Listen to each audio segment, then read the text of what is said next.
Ինչպես այսօր պարզ դարձավ հունիսի 17-ին Գյումրու երեխաների տան կենտրոնի աշխատակիցները հայտնաբերել են 1 տարեկան երեխայի թի։ Ոստիկանության հայտարարության մեջ ասված է երեխայի դիակի վրա բռնության հետքեր առկա չեն։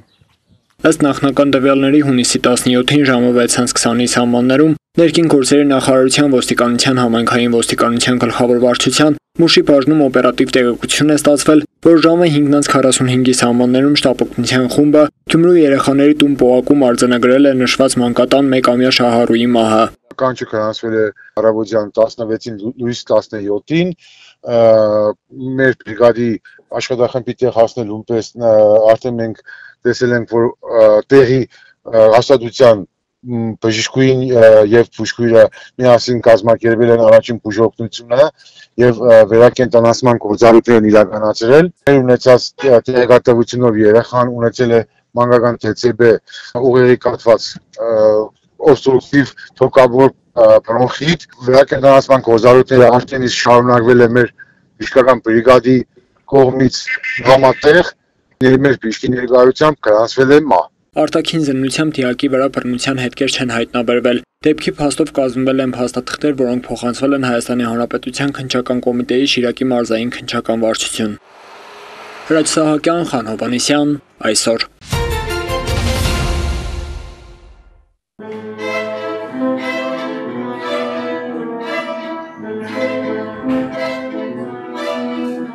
Համազգային հայ կրթական եւ մշակութային միության նախաձեռնությամբ լույս է տեսել Հովհաննես Քաջազնունին ճարտարապետ եւ հայ եկեղեցու դերը պետականության բացակայության պայմաններում գրքերը, որոնք այսօր Գյումրիում ներկայացվեցին միության Գյումրու գրասենյակի նախաձեռնությամբ տեղի տարբեր ոլորտների ներկայացուցիչներին։ Նորանդեսը ուզեցինք տեղափոխել նաեւ Գյումրի, որովհետեւ Գյումրիի հասարակությունը նաեւ ինքը տեղյակ լինի եւ հասկանա իր արժեքների մասին պատմող գիտաժողովների արդյունքները ու մութ չմնա որպես այդպեսին, այսինքն ուզում ասեմ ոչ միայն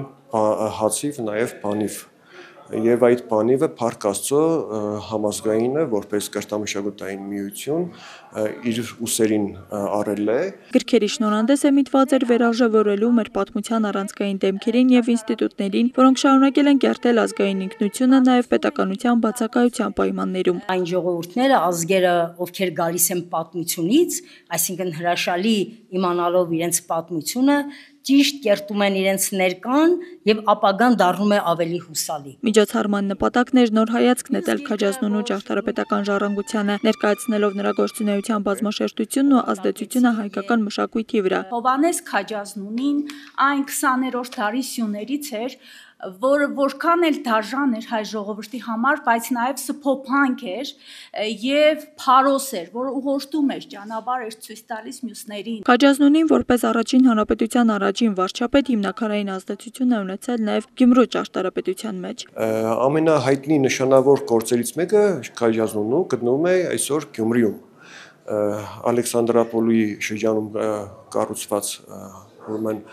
նախկինում գրադարանի շենքն է, որ այսօր առաջնորդարանն է, եւ ամենադարքիրը որն է, ես մի քանի հոդվածներ փորձեցի ուսումնասիրել եւ հասկացա մի բան, որ Քաջազնունու այդ առաջնորդարանին նմանատիպ ուրեմն ուրիշ մյուս մնացած կառույցները, որ կառուցվել են, ասենք քաղաքապետարանը, կողքի շենքը եւ այլն, բոլորը նմանեցրել են Քաջազնունու կլոր այդ հատվածին։ Հատուկ անդրադարձ կատարվեց հայ առաքելական եկեղեցու առանցքային դերին այն դարավոր ժամանակահատվածում, երբ հայերը չունեին պետականություն։ Նշվեց, որ եկեղեցին եղել է ինքնության պահպանման եւ համայնքային կազմակերպման կենտրոն, կրթության, մշակույթի, բարեգործության ու ազգային ինքնագիտակցության միավորող առանցք։ Ժամանակաշրջանը այն 600 տարին է, որ չենք ունեցել պետականություն, եւ մի փոքր անդրադարձ դեպի մեր օրեր ընդամենը։ Այսինքն ընդհանուր առմամբ ինքը հիմնականում ծանրաբեռնված է կոնկրետ այդ 600 տարվա պետականության բացակայության տարիներին։ Հիմնականում սա է մեխը եւ հուսամ, որ նաեւ ցուցիչ է մեր օրերին։ Համազգային միությունը շարունակաբար գործում է ազգային ինքնության պահպանման եւ արժեհամակարգային դաստիարակության դաշտում։ Գյումրու գրասենյակի ղեկավար կազմը ընդգծեց, որ նման հանդիպումները կկրեն շարունակական բնույթ։ Աստղիկ Խաչատրյան, Խան Հովհաննիսյան, այսօր։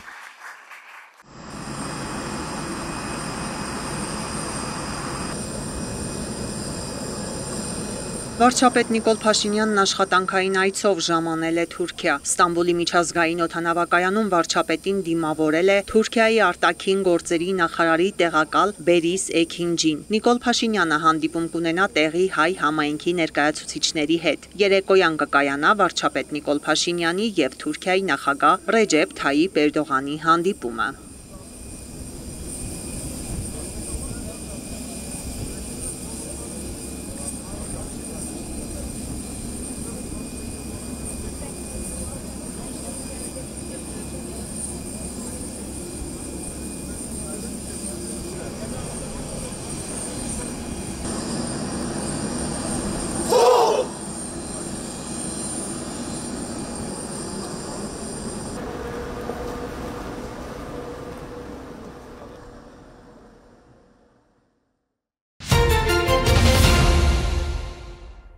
Վարչապետ Նիկոլ Փաշինյանը աշխատանքային այցի շրջանակում Թուրքիայում հանդիպում է ունեցել հայ համայնքի ներկայացուցիչների հետ։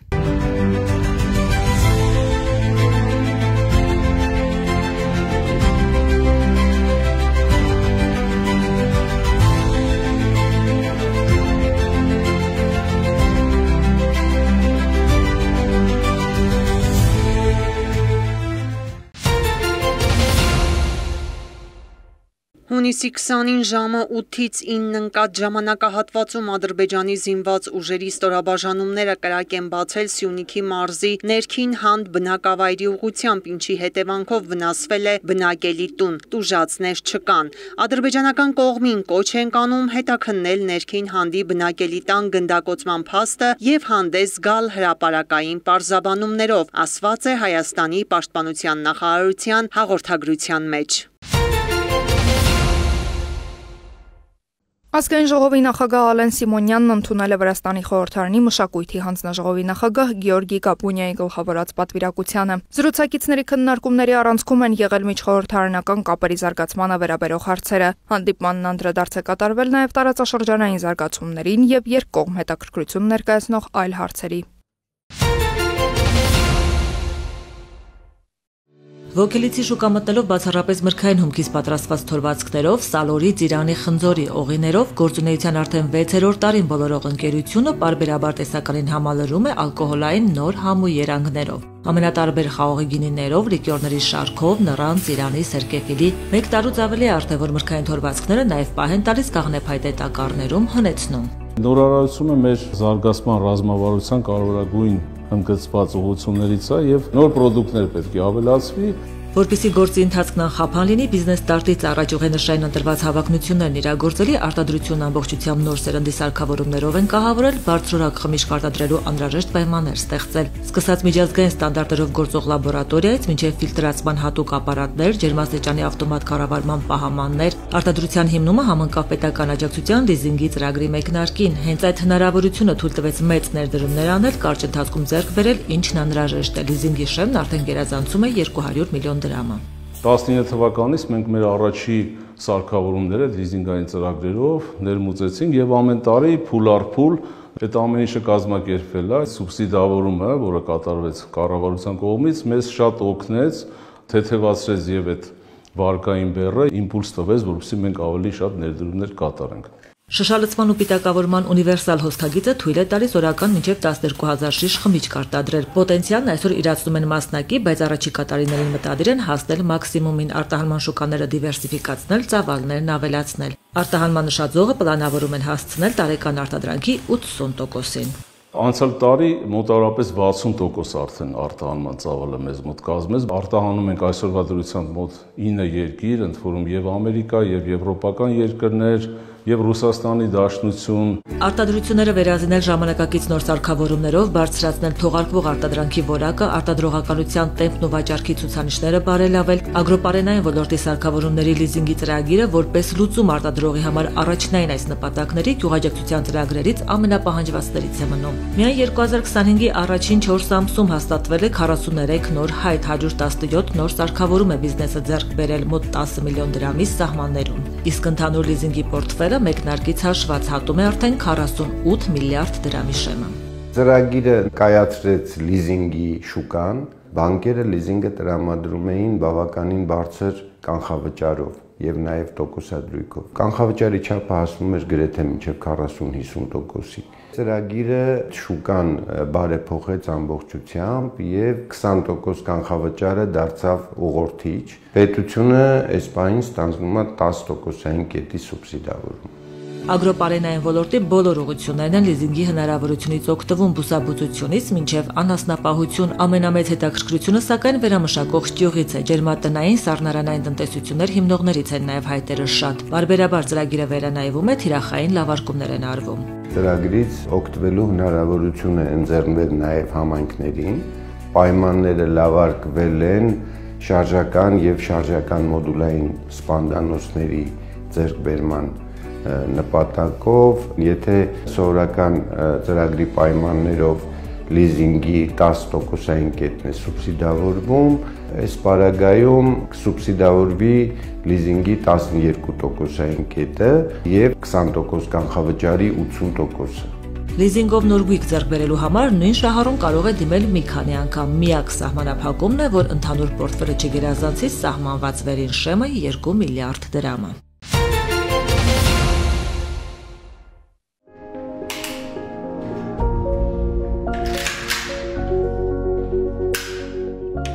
Ես Կուզենցова Սուսաննան եմ, սովորում եմ Վազգեն Սարգսյանի անվան ռազմական ակադեմիայի ռազմաօդային ուժերի ինստիտուտում։ Զինվորական ճանապարհ ընտրել եմ, քանի որ սիրում եմ խոստություն ու կարգապահություն եւ մանկուց սիրել եմ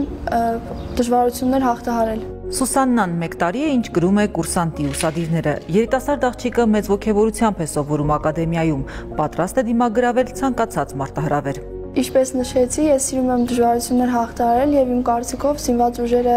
շատ լավ տեղ է, որտեղ ես կարամ տարբեր փորձություններ անցնել եւ ավելի ուժեղանալ։ Ճիշտ է, դեռ առաջի կուրսում եմ սովորում, բարդ առարկաներ չկան մասնագիտական, բայց կփորձեմ լավագույնս սովորել, որպեսզի առաջադիմությունս ավելի լավ լինի։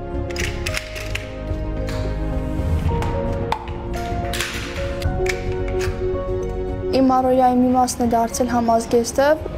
ինձ այն շատ է ոգևորում եւ այն կրելիս ես ինձ զգում եմ ավելի ուժեղ եւ համարձակ։ Սուսաննան առօրյայի մեծ մասն է նվիրում իր մասնագիտությանը, ջանք ու եռանդ չի խնայում հմտությունները զարգացնելու եւ հնարավորինս շատ գիտելիք ձեռք բերելու համար, իսկ ազատ ժամանակ ունենալուն պես զբաղվում է իր հոբիներով։ Բացի զինվորականի մասնագիտությունից, սիրում եմ նաեւ նկարել, մանկությունից ինքն իրեն դրսևորվել է նկարչությունը,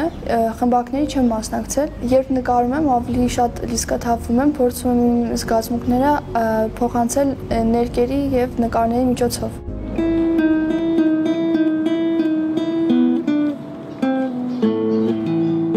Բացի նկարչությունից նաև զբաղվում եմ երաժշտությամբ, նախնական երաժշտական կրթություն եմ ունեցել, հետագայում շարունակել եմ ինքնուսուցմամբ, տիրապետում եմ տարբեր երաժշտական գործիքների, գիտար, հարվածային գործիքներ, դաշնամուր։ Երաժշտությունը կազմում է իմ կյանքի մի մասը եւ հաճախ եմ նվագում իմ զին ընկերների համար։ Խոսելով զինված ուժերում կանանց ներգրավման մասին երիտասարդ աղջիկն ասում է, իգական սեռի ներկայացուցիչները եւս պետք է տիրապետեն ռազմական արվեստին։ Կանանց դերը կարևոր է զինված ուժերում եւ ես կարծում եմ, որ յուրաքանչյուր աղջիկ, յուրաքանչյուր կին իր պարտքը պետք է տա հայրենիքին։ Արջևում հմուտ եւ փորձառու զինվորական դառնալու երկար ու բարդ ճանապարհն է, սակայն կուրսանտ Սուսաննա Կուզնեցովան ոչ մի խոչընդոտից չի ընկրկում։ Նպատակին հասնելու համար արդարացված են բոլոր միջոցները։ Առաջիկա 3 տարիների ընթացքում փորձելու եմ ռազմական ակադեմիայից ստանալ բարձր գիտելիքներ, լավ հմտություններ, որպեսզի ապագայում օգտագործեմ զորքերում արդեն որպես սկզբնական դասակի հրամանատար եւ իմ գործում լինեմ լավագույններից մեկը։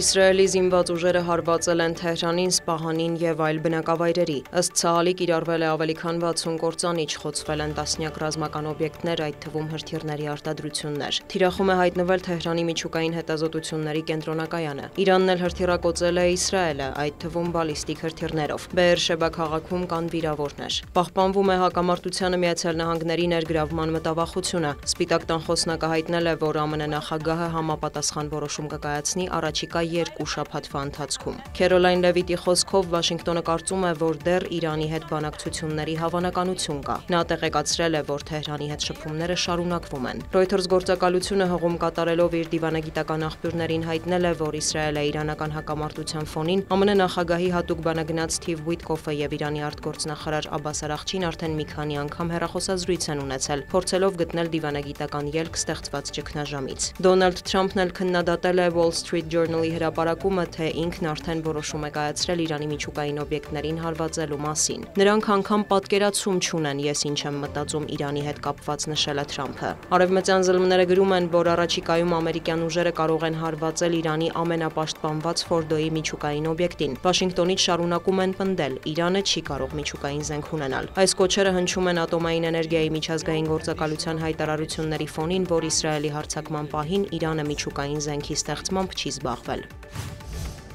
Բենյամին Նեթանյահուն անդրադարձել է հունիսի 13-ից Իրանի դեմ շարունակվող ռազմական գործողության նպատակներին։ Իսրայելի վարչապետի խոսքով ցանկանում են վերջ տալ իրանական միջուկային ծրագրին եւ կանխել Իսլամական Հանրապետությունից բխող սպառնալիքները։ Երկրորդ նպատակն է խափանել նրանց բալիստիկ հնարավորությունները։ Հարվածում ենք նաեւ կառավարության հետ կապված թիրախներին եւ իշխանության կենտրոններին։ Իսկ Իրանում ռեժիմը փոխելը Իսրայելի պաշտոնապես հայտարարված նպատակը չէ, սակայն կարող է դառնալ մեր ներկայիս գործողությունների արդյունքը, մանրամասնել Իսրայելի վարչապետը։ Մոսկվայից արձագանքել են Նեթանյահուի հայտարարությանը։ Կրեմլի խոսնակը Sky News-ի հետ զրույցում համոզմունք է հայտնել, որ Իրանում իշխանափոխության մասին խոսակցություններն անգամ անթույլատրելի են։ Դմիտրի Պեսկովը հավելել է, նույնիսկ չի ցանկանում քննարկել Իրանի գերագույն առաջնորդ Ալի Խամենեիի սպանության հնարավորությունը։ Ռուսական ուժերը հերթական հարվածներն են հասցրել Օդեսային եւ Խարկովին։ Օդեսայի բազմահարկ բնակելի շենքերից մեկում հրդեհ է բռնկվել, 600 մարդ տարհանվել է։ Բարձրագույն ուսումնական հաստատության շենք, գազատար եւ մեքենաներ են վնասվել։ Հայտնի է մեկ զոհի եւ վիրավորների մասին։ Խարկովում եւս բնակելի շինություններ են թիրախավորվել, կան տուժածներ։ Ուկրաինայի ռազմաօդային ուժերի տվյալով գիշերը Ռուսաստանը 86 անօդաչու թռչող սարք է արձակել, որոնցից 70-ը խոցվել է։ Ռուսաստանի պաշտպանության նախարարությունն էլ հայտնել է, որ Ուկրաինական ուժերն ավելի քան 60 անօդաչու թռչող սարք են արձակել Դաշնության տարածքի, այդ թվում Մոսկվայի ուղղությամբ։ Վոլոդիմիր Զելենսկին այցելել է Կիևում օրերս ռմբակոծված բնակելի բարձրահարկ շենքի տարածք, որտեղ ռուսական հարվածի հետևանքով 20-ից ավելի մարդ է զոհվել։ Նախագահը տեղի ունեցած նահաբեկչություն է որակել, նշել, որ շենքի մերձակայքում որևէ ռազմական օբյեկտ չի եղել։ Զելենսկին հերթական անգամ կոչ է արել Վաշինգտոնին խստացնել Մոսկվայի դեմ պատժամիջոցները։ Նրա խոսքով ցանկալի է դադարեցնել պատերազմը հիմա, հենց Դոնալդ Թրամփի պաշտոնավարման օրոք։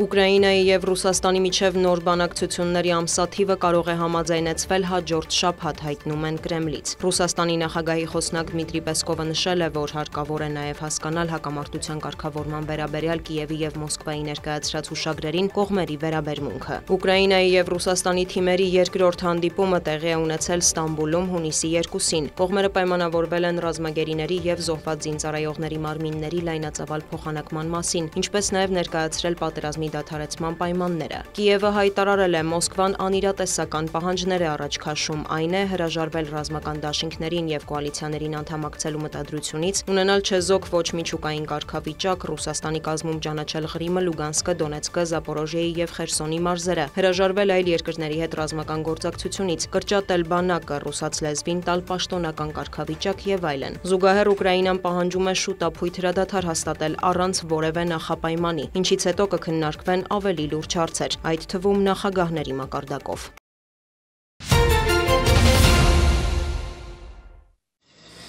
Երկու երկրների սահմանային անցակետերում տարածքի եւ կանգառների սահմանափակման խնդիր կա։ Հենց այդ նպատակով անցակետերի բարեկարգման եւ ընդլայնման աշխատանքներ են ընթանում։ Այս պահին իրանական անցակետում ավելի քան 500 հայկական բեռնատար մեքենաներ սպասում են բեռ-բարձելուն, որ մուտք գործեն Հայաստան։ Այս քանակի մեքենաները մեծ խցանումների պատճառ են դարձել եւ նույնիսկ փակել գլխավոր մայրուղին։ Երկար ժամանակ է այս խնդրի վերաբերյալ քննարկումներ են ունենում հայկական կողմի հետ։ Թեման առհասարակ ոչ մի կապ չունի ներկա պատերազմական իրավիճակի հետ։ Հայ վարորդները անցնում են իրանական կողմ, կայանում մեքենաները, թողնում հերթերում եւ վերադառնում մեղրի կամագարակ իրենց տներ։ Եվ շատ հնարավոր է իրանական կանգառում որևէ միջադեպ լինի։ Բազմիցս են նման դեպքեր եղել։ Շատ հաճախ բեռնատարների վարորդներին մեծ դժվարությամբ ենք գտնում եւ խնդրին արագ լուծում տալիս։ Իրանական կողմն առաջարկում է մեքենաների կուտակումների ժամանակ հայկական բեռնատարները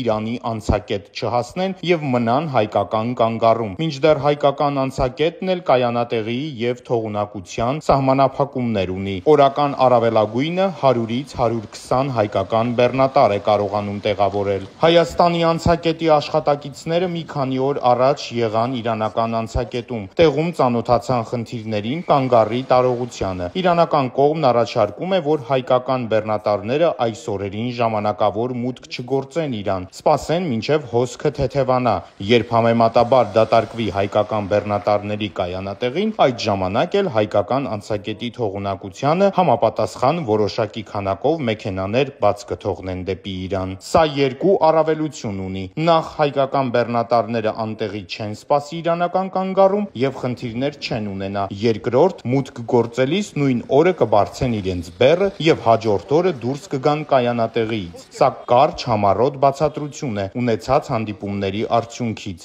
Մեր նպատակն է երկկողմանի անցակետերում առավելագույն բեռների արտահանում եւ ներմուծում իրականացնել, ինչպես նաեւ վարորդների համար հարմարավետ միջավայր ստեղծել։ Այս պահին Հայաստանի եւ Իրանի անցակետերում լայնածավալ շինարարություն է ընթանում եւ դա նույնպես բացասաբար է անդրադառնում բեռների տեղափոխման գործընթացի վրա։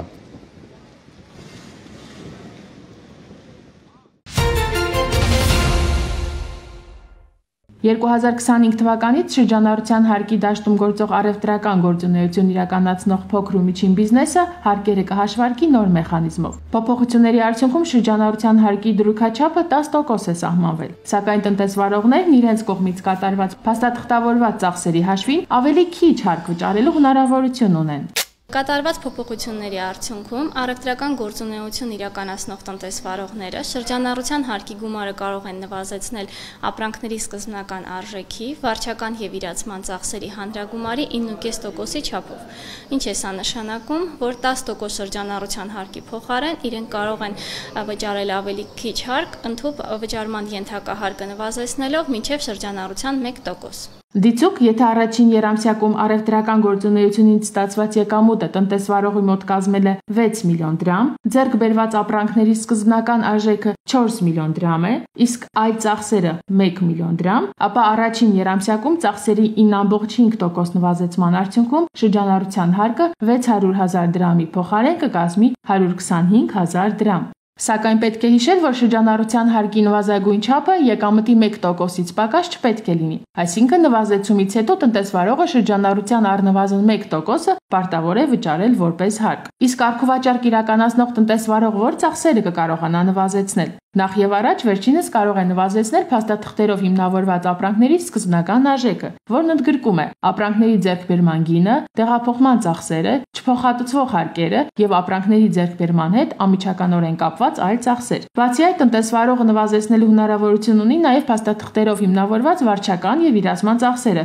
մասնավորապես աշխատակիցների աշխատավարձերը, տարածքների վարձակալության եւ կոմունալ ծառայությունների վճարները, տրանսպորտային միջոցների վարձակալության եւ վառելիքի ծախսերը, ինչպես նաև մարքեթինգային, հաշվապահական, իրավաբանական ծառայությունների կամ խորհրդատվությունների համար վճարվող գումարները։ Ծախսերի մեջ կարող են ներառվել նաև պոստտերմինալների միջնորդավճարները եւ ՀԴՄ սարքերի սպասարկման վճարները։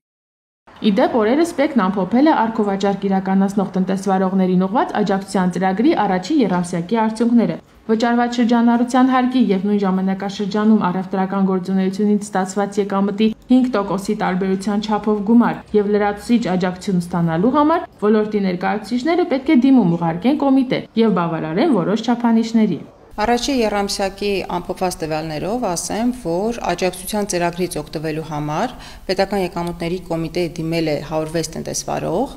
ՊԵԿ-ը ուսումնասիրել է բոլորի դիմումները, նրանք, որոնք որ բավարարել են կառավարությամբ սահմանված պահանջներին, իսկ դրանք թվով 71 տնտեսվարողներն են, նրանց համար հաշվարկվել է եւ վճարվել է աջակցության գումար շուրջ 30 միլիոն դրամ։ Հիշեցնենք, որ երկրորդ եռամսյակի համար աջակցությունից օգտվելու համար առևտրական գործունեությամբ զբաղվող տնտեսվարողները դիմումները հարկային մարմին պետք է ներկայացնեն մինչև օգոստոսի 1-ը ներառյալ, չմոռանալով դիմումին կից ներկայացնել նաև այս տարվա հունվարի 1-ի դրությամբ ապրանքային մնացորդի մասին տեղեկություններ։ Խթանելով հարկատուի կողմից ծախսերի պատշաճ փաստաթղթավորումը, նոր կարգավորումներով հնարավորություն է ստեղծում ձևավորելու առավել թափանցիկ եւ օրինական հարկային միջավայր։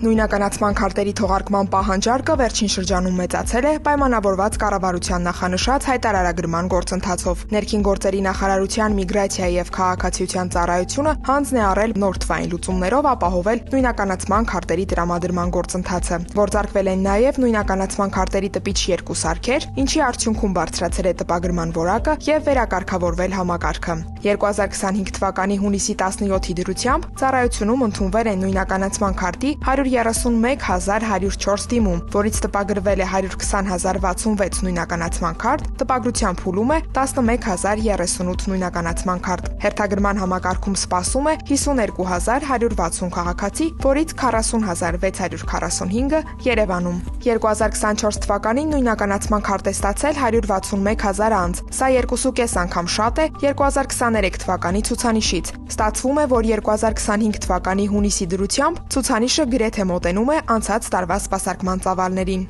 Նախաձեռնել ենք մի շարք լուծումներ, որոնք որ մեզ թույլ կտային թողունակությունն ավելի ընդլայնել։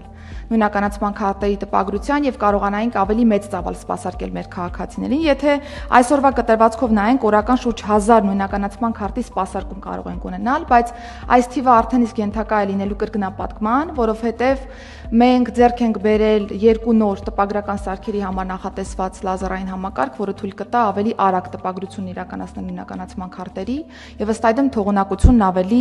մեծացնել այս տեսանկյունից։ Քաղաքացիներին մատուցվող ծառայությունների որակի բարձրացման, այդ թվում օրենքով սահմանված ժամկետների պահպանման համար միգրացիայի եւ քաղաքացիության ծառայությունը ներկայումս աշխատում է առանց հանգստի։ Կարող ենք արձանագրել, որ կուտակումների հետևանքով քարտերի տրամադրման ժամկետների ուշացումների խնդիրն այլևս անցյալում է։ Միգրացիայի եւ քաղաքացիության ծառայության տեխնիկական սպասարկում իրականացնողներն ուսումնասիրել են էլեկտրոնային հերթագրումների օնլայն հարթակը եւ հայտնաբերել են հերթագրումներ նույնականացման քարտ ստանալու համար այն դեպքերում, երբ անձն արդեն իսկ ունի վավեր նույնականացման քարտ։ Քաղաքացիներին հորդորում ենք, եթե չեք կորցրել ձեր նույնականացման քարտը եւ այն վավերական է, չեղարկեք ձեր էլեկտրոնային հերթագրումը նույնականացման քարտ ստանալու համար։ Հորդորում ենք չեղարկել հերթագրումը նաեւ այն դեպքերում, երբ ունեք էլեկտրոնային կրիչով վավերական նույնականացման քարտ, սակայն կորցրել եք PIN եւ PUK գաղտնաբառերը։ Տվյալ պարագայում անհրաժեշտ է մոտենալ բջջային օպերատորին եւ ակտիվացնել բջջային էլեկտրոնային ստորագրությունը։ Միգրացիայի եւ քաղաքացիության ծառայության տարածքային ստորաբաժանումներում կան բազմաթիվ կուտակված թողարկված նույնականացման քարտեր, որոնք տարիներ շարունակում են մնալ տարածքային ծառայություններում։ Առաջարկում ենք մոտենալ այն տարածքային ստորաբաժանում, որտեղ դիմել եք նույնականացման քարտ ստանալու համար եւ վերցնել արդեն իսկ թողարկված նույնականացման քարտը։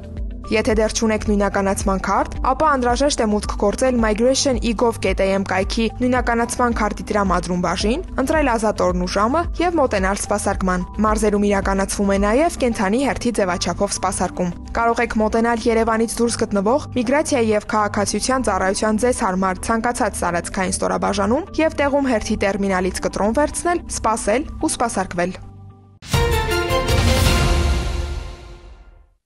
Պարեկային ծառայության Երևան քաղաքի գնդի 3-րդ գումարտակի ծառայողները հունիսի 17-ին ժամը 12:55-ին Նոր-Նորքի 5-րդ զանգվածում ծառայություն իրականացնելիս նկատել են հողի մեջ ինչ-որ բան թաքցնող եւ բջջայինով այդ գործողությունը լուսանկարող երիտասարդի։ Կասկածը, որ նա թմրանյութ է տեղադրում, հաստատվեց շուտով։ Երիտասարդը տեսնելով մոտեցող պարեկներին, փորձել է փախչել ընթացքում գրպանից նետելով փաթեթներ։ Փախուստը կարճ է տևել։ Ժամը 13:05-ին նա ձերբակալվել ու տարվել է քրեական ոստիկանության Երևան քաղաքի վարչություն։ Պարզվել է, որ Մայրաքաղաքի Օհանովի փողոցի բնակիչ 33 տարեկան տղամարդը համացանցով մարիխուանայով փաթեթներ էր ձեռք բերել, տեղադրելով իրացնելու նպատակով։ Կազմված փաստաթղթերը փոխանցվել են քննչական բաժին։ Նախաձեռնված քրեական վարույթի շրջանակներում դեպքի վայրի զննությամբ Նոր-Նորքի 5-րդ զանգվածի եկեղեցու հարակից տարածքում հայտնաբերվել է ընդհանուր 33 գրամ քաշով թմրանյութի 19 փաթեթ։ Երիտասարդը տեղափոխվել է ձերբակալվածների պահման վայր։ Նախաքննությամբ հանգամանքները պարզվում են։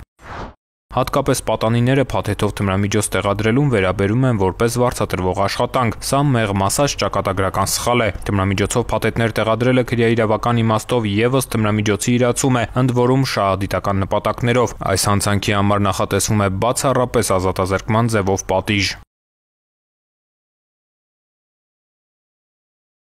Թմրանյութի իրացման վերաբերյալ օպերատիվ տեղեկությունը համայնքային ոստիկանության Չարենցավանի բաժնի ծառայողներն ու Կոտայքի մարզի պարեկներն իրացրին համատեղ։ Հունիսի 16-ին ժամը 8:40-ին Գանգրահեր տղայի այգու տարածքում նրանք ձերբակալեցին Աբովյան քաղաքի 34 եւ Եղվարդ քաղաքի 33 տարեկան երկու բնակչի։ Աբովյանցի երիտասարդին պատկանող Մերսեդեսի սրահում եւ մեքենայի մոտ կար պլաստիկ երկու անոթ։ Դեպքի վայրում իրականացվեց պահպանություն, իսկ երիտասարդները տեղափոխվեցին Չարենցավանի բաժին։ Աբովյանցու խոզարկությամբ հայտնաբերվեց ընդհանուր ավելի քան 22 գրամ բյուրեղանման դեղին զանգվածով 5 անոթ եւ կարմիր ու կապույտ ժապավեններով 12 փաթեթ մարիխուանայի նմանվող զանգվածներով։ Եղվարդցու խոզարկությամբ հայտնաբերվեց 2 հաբ։ Կազմված փաստաթղթերն ուղարկվեցին Չարենցավանի քննչական բաժին, որտեղ նախաձեռնվեց քրեական վարույթ։ Հունիսի 17-ին դատարանի որոշմամբ կատարված խոզարկությամբ Մերսեդեսի սրահում հայտնաբերվել է կարմիր եւ կապույտ ժապավենով 9 փաթեթ եւ բյուրեղանման դեղին զանգվածով 1 անոթ։ Նշանակվել է փորձաքննություն, երկուսն էլ ձերբակալվել են, հանգամանքները նախաքննության պարզվում են։